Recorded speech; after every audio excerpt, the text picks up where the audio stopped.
Well, it's been 1 week since the fatal arrest of George Floyd and the release of that video showing an officer with his knee on Floyd's neck. Since then, nationwide protests have erupted in cities across the U.S., including, of course, the nation's capital, Washington, D.C., where tensions escalated late last night. So Finn Gomez is joining us now from D.C. Finn, you were out and about while these protests were taking place. Tell me what you saw on the ground there.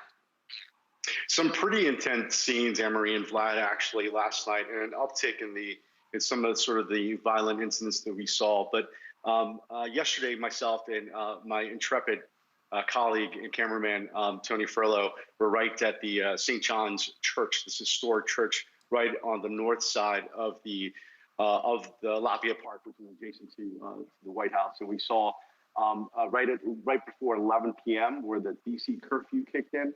Last night, we saw this line of police in riot gear stand back in Lafayette Park for leading up into that 11 o'clock p.m. deadline. But you saw them push into the crowd, and the crowd, which initially, and I have to point this out, was very peaceful and has been initially during the day.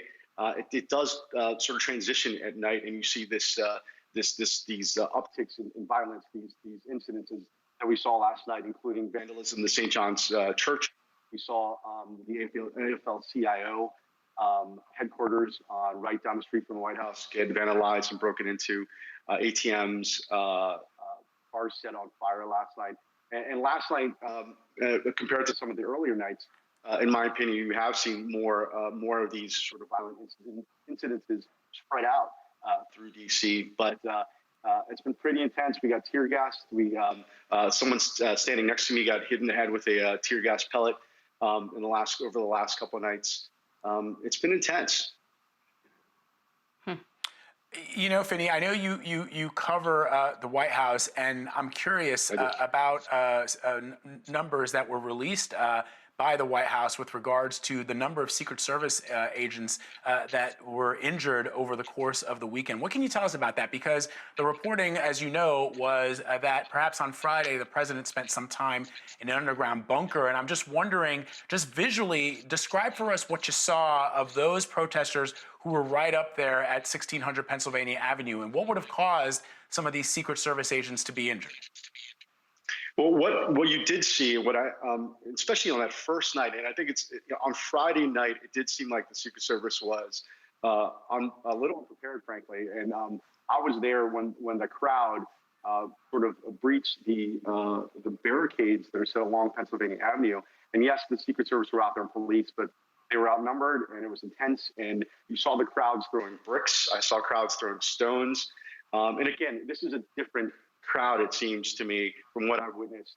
It goes from peaceful protest to this transition, like I mentioned. And yeah, you've seen. I saw cars set on fire. I saw the Secret Service. There were people coming up to them and literally ripping some of the shields, the police shields, riot shields, out of their hands and using them as like souvenirs on Friday night. And you saw a difference, though. Last night, it was like they were prepared, the police, it seemed to me.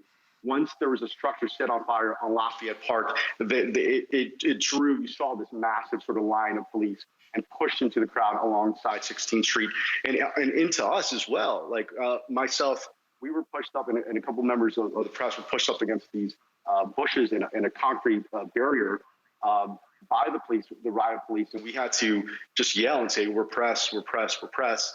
But it's like these intense moments and chaos that you see on the streets and literally a block away from the White House. And this is also, there's a personal element too here, just to mention real quick. I mean, I'm 0.7 miles away, door to door to the White House, and you see that. You see this destruction down the street, and it's sad to see. I wasn't alive then, but in 1968, there was some social upheaval just along the same street on 14th Street. And it's reminiscent so many years later, decades later. It's like you're seeing some of the similar demonstrations and actions and upheaval in the streets of Washington. But yes, you did see some the crowd engage with the Secret Service. You saw these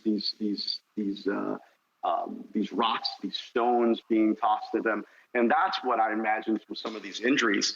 They were, they've been in the middle of it from the beginning, and again, over the last 2 nights, Vlad, it's really like you've seen an uptick, you've seen an intensity that I've never seen before in Washington D.C. And I've covered these protests before throughout the country, and I've been tear gassed in. We got tear gassed in like Venezuela, Caracas, and it's similar to that. I mean, there are parallels to that I've seen, and it's striking because it's literally in the backyard or in the front yard of the White House where the president is.